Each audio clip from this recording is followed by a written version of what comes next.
Well, hey there, everyone. Welcome back to another episode of the Holy Donuts podcast. I'm joined today by Kaitlynn Watkins. Kaitlynn, this episode is like a year in the making, right? Like we met a year ago almost. And I said, oh yeah, we should have you on the show sometime. And it's just now happening. So thanks so much for making the time to hop on and join me today. Of course, no problem.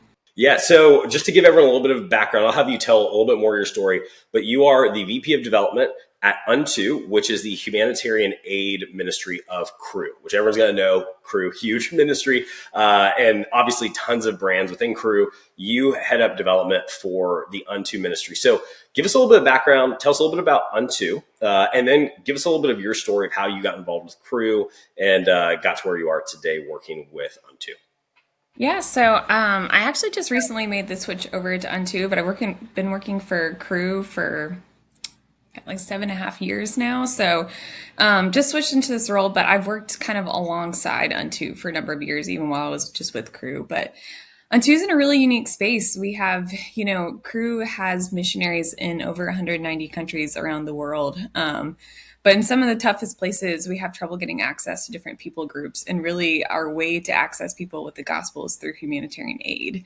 And that's where Unto comes into the picture. It's not really about putting us at the forefront, but really it's equipping our local, on-the-ground, national staff with humanitarian aid, so that way they can, have established access and credibility too within people groups.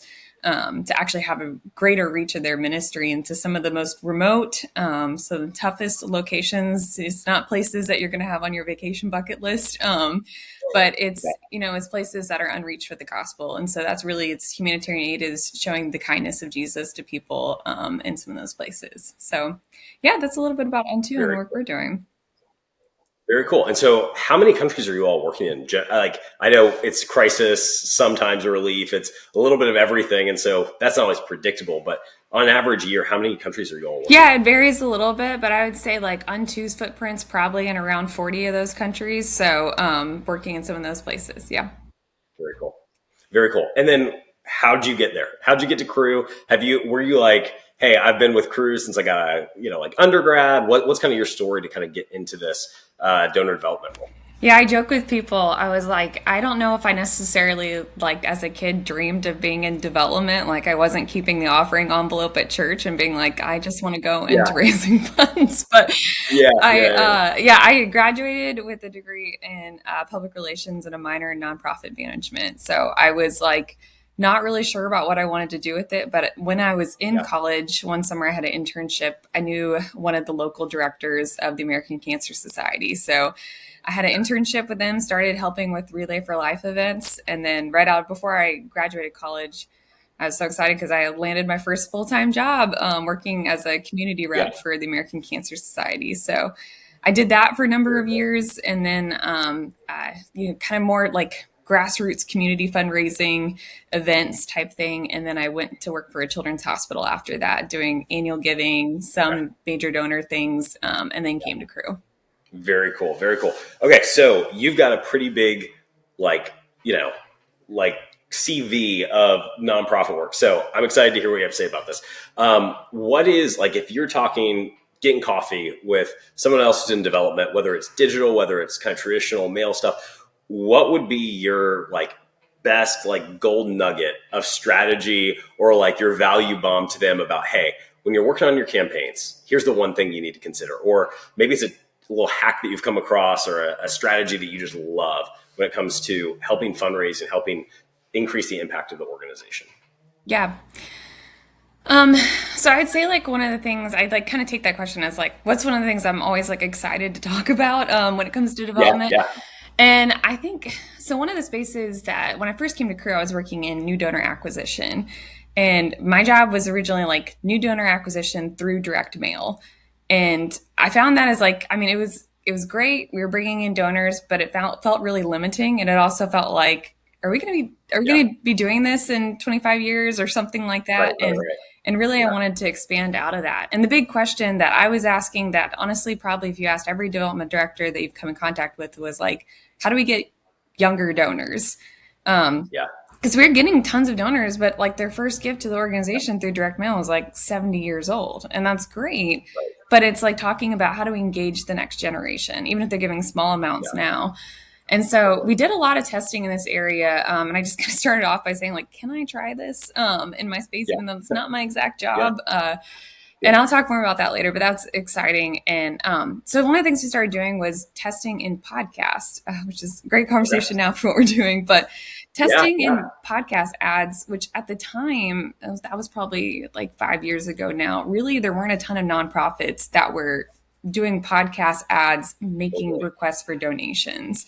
Yeah. So that was a hard thing that we didn't have a ton of research to go off of. But Yeah. I kind of talk about with my peers and stuff, like you have to set aside a portion of your budget for research and development, which is hard for so many of our nonprofits too. When you've got a shoestring budget, you've got a small team, you've got to bring in results. But like if you don't do research and development on especially the next generation that's coming and how you're going to engage with them, you're going to be in a pickle. Like you're not building sustainability in your ministry. So it's Yeah. it's hard, and I think it takes a lot of work with your leadership teams to paint the vision of. That's what I talk about all the time with our leadership team is two things: scalability and sustainability.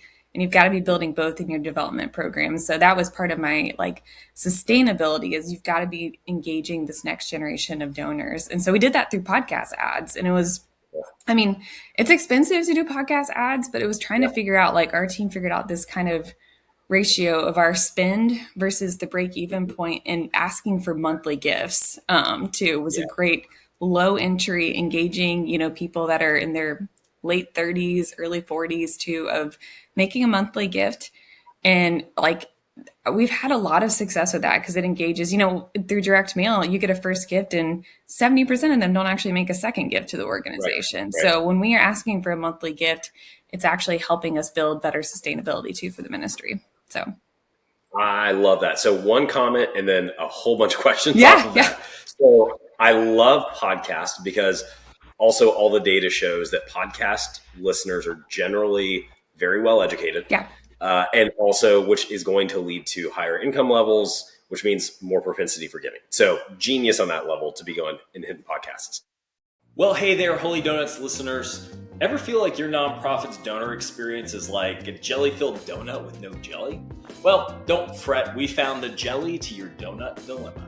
Enter WeGive, the software tool that's like the cream filling to your eclair, or should I say the glaze to your donut. With WeGive, you're not just taking a donation, you're rolling out a red carpet for every person who gives to your organization.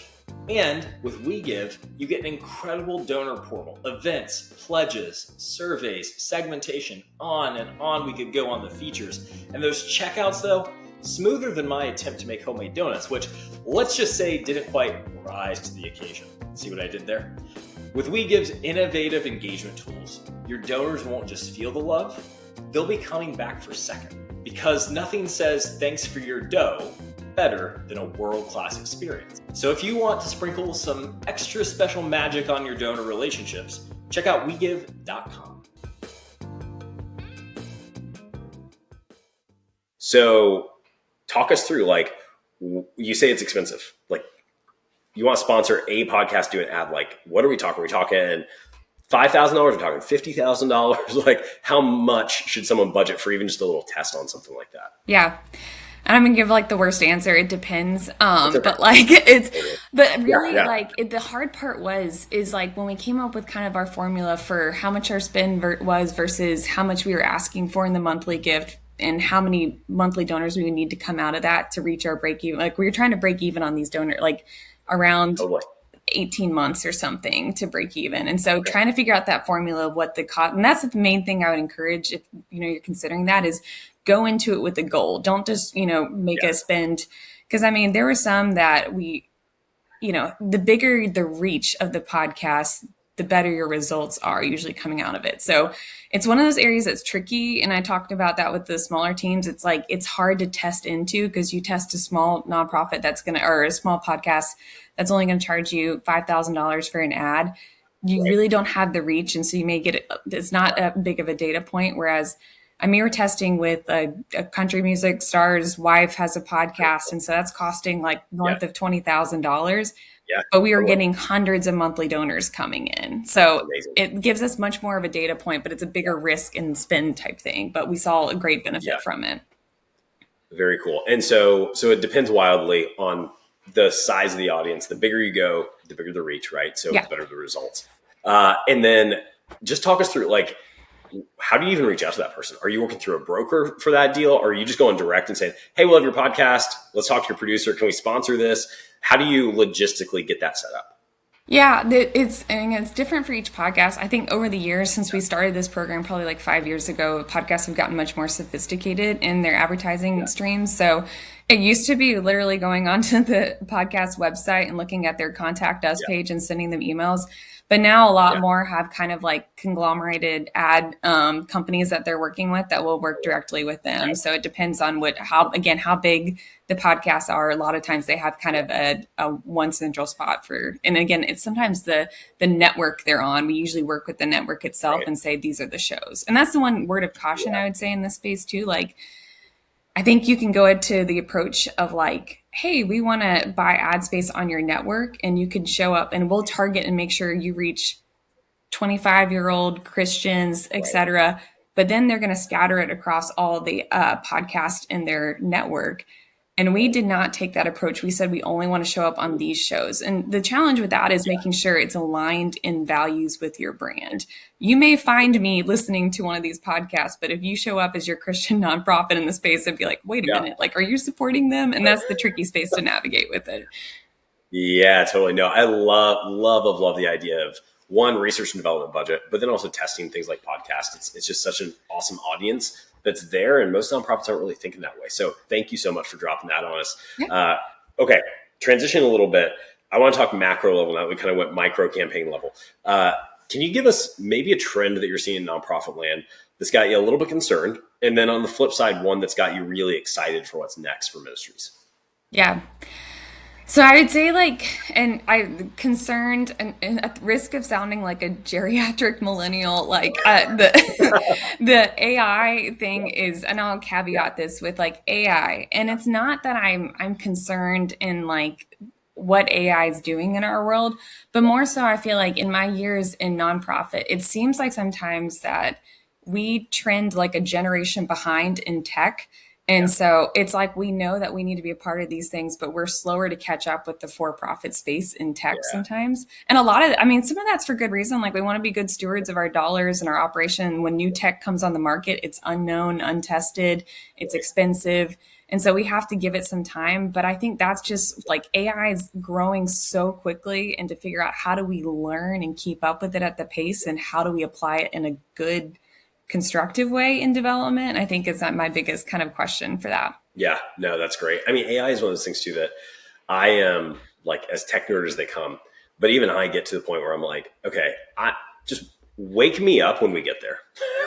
Like I mean, that's kind of my posture is like, I can keep up with every ebb and flow, but I know the second I get really excited, oh, this new thing in AI is happening, 3 months later, a competitor is going to come out and it's a whole new like landscape. So I'm kind of similar opinion where I'm like, wake me up when we get there, and then we'll assess the situation and figure out where we are. But it is moving so rapidly. It's really, really hard to know, like, what should we actually engage with? What should we not?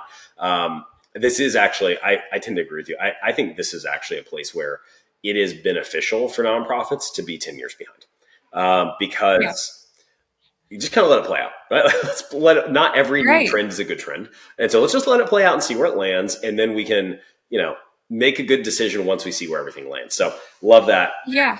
I share it just your seems like tech is, it seems like tech though is like with each year, it's like tech's evolving so much faster than it did. It'd be like something, 10 years ago, it'd be like something new comes on the market and they're kind of king for, at least 5 years or something. And then we innovate off of that. Now it's like you said, it's changing every 3 months in AI of what they can do. And it's harder for us to like keep up and figure out, okay, when is it actually something that's going to stick with us for a minute? So, like, when are we going to get the actual like Facebook that we know is going to be here for a while? When are we going to get the like, hey, Instagram, we know it's going to be here. Like we're yet to see that with AI, ChatGPT and OpenAI to an extent, but even that is, who knows? Okay, so what's a trend then if we're not concerned, but just kind of slightly pausing on AI? What's a trend that's got you a lot more excited? Like, I was reading an article yesterday too, which I've had this like growing sense myself. And I think you always wonder, like, is this just my own personal Yeah, belief or is this what is yeah, actually happening in the sector? And I was talking to a lot about like nonprofit collaboration. yeah. And that to me is super exciting. I think it feels almost like the weight of like all of the really macro, deep seated issues that are happening in the world. I think donors are getting really smart and realizing like you can't use one sole infrastructure to solve those problems. And we're doing this so much better in Crew too, of how we partner with other nonprofits and even in our space in Unto of like working with other humanitarian organizations. And even within our own, like Crew is like a web of ministries Right, too that are right, right. coming in, partnering within ourselves. And it's really like showing that collaboration, like art, like donors are so smart and sophisticated. Like they want to see like if you can work with others, you're actually working smarter and there's a bigger infrastructure to have better actual change come from these deep-seated issues, things like poverty and, like all these different issues that are happening in the world, like global hunger crisis and stuff. Like you cannot solve it as a singular organization. And thinking about nonprofit collaboration, like I think that more and more donors are going to want to see this going forward of how are you actually partnering with those to make a bigger impact. Yeah, no, I sense that too, that's happening. This is quick shout out to my friends John and Becky over at We Are for Good. Great podcast. I mean, they just had their big, I think it's Impact Up. Sorry, John, if I'm butchering this, but I think it was Impact Up Day. But the whole goal of the movement, right, is like, how do we unite people who are trying to do good in the world and say we're better together? And so see that kind of stuff. Yeah. See things like, I mean, honestly, like where we met last year, I think we're both going to be there again this year. NEO conference, it's going to be in Indianapolis, where people just coming together and saying, hey, like we're better if we're all learning together, if we're all growing together, instead of seeing each other as competition, let's see each other as Yeah, collaborators. And so, yeah, agreed. That's a exactly. huge opportunity for ministries. Definitely. Yeah, totally agree. Okay. So you just mentioned you've been doing some reading.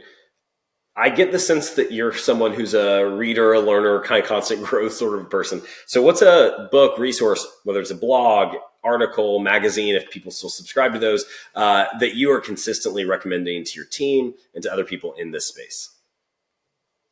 Okay, outside of the Holy Donuts podcast, that's Oh, what you're yeah. asking, Thank right? you. Yeah, Of course. Absolutely. Yeah, of course. Outside this podcast. okay. So I feel like I'm gonna kind of cheat and not say it. It's not necessarily like a development Okay. book, but it's actually a leadership book Cool. that was Yeah. super impactful in how I lead my teams. And it's called Herding Tigers by Todd Okay. Henry.